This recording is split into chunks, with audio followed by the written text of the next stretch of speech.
I'm Charles Sidner, the retired rector of St. George's Episcopal Church, and it is there that I met Fritz Leedy and was present for the beginning of this vision and this idea and this need becoming evident to us.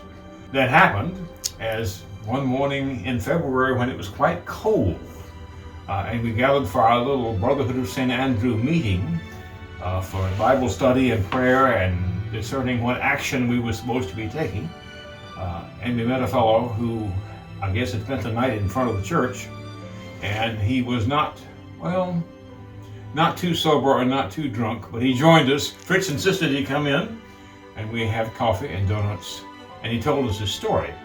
And from that beginning, this group began to talk about, well, what do we do about this? Are there others out there? And it was the integrity and compassion of Fritz Leedy that kept us going on this matter. And out of that experience and further conversation came the idea of someone should do something about this, and Fritz said, well, we will.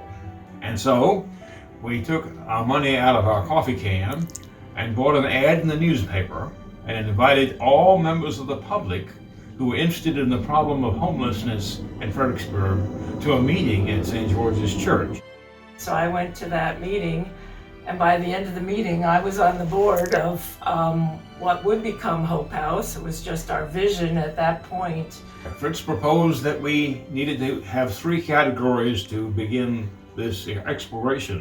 One, as I recall, was the scope of the problem. Two was, where's the money coming from? And three was, where we're going to have it. What's the facility going to be? And he became the chair of the board. In his compassion and integrity, pushed us forward and moved us forward in very many ways. He found this building and came to the vestry of St. George's Church, and it is a tribute to his integrity and his character that he convinced the vestry to buy this building, which most of them had not seen. So that night they spent $89,000 to buy this facility, sight unseen, on his word, and on the vision that we articulated about what we needed to do to give those who had become homeless a chance to get back on their feet. Just looking back, the number of times, the doors we had to go to and knock on the street to get neighbors in favor of Hope House being here because it had to be rezoned.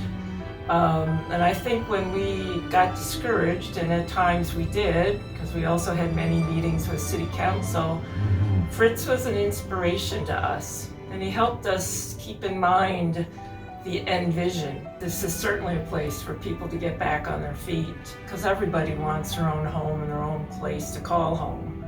So I'm glad that we had that vision 32 years ago. 32 years ago. And again, since this is a tribute to Fritz, that he kept that vision in front of us. I must say, I think he had genuine compassion. And what I mean by that is that he really was concerned about the benefits this was going to make for other people. He wasn't concerned about doing this for any credit or accolades. And sometimes we get that mixed up. He never did. He was doing this for those who needed it and not for any accolades of his own. So he might be mad at us for making this video, I don't know. But nonetheless, I'm very grateful to have known him and for his wonderful motivation to do this. Fritz was just an inspiration to all of us, and he was a good friend too, so we're going to miss him.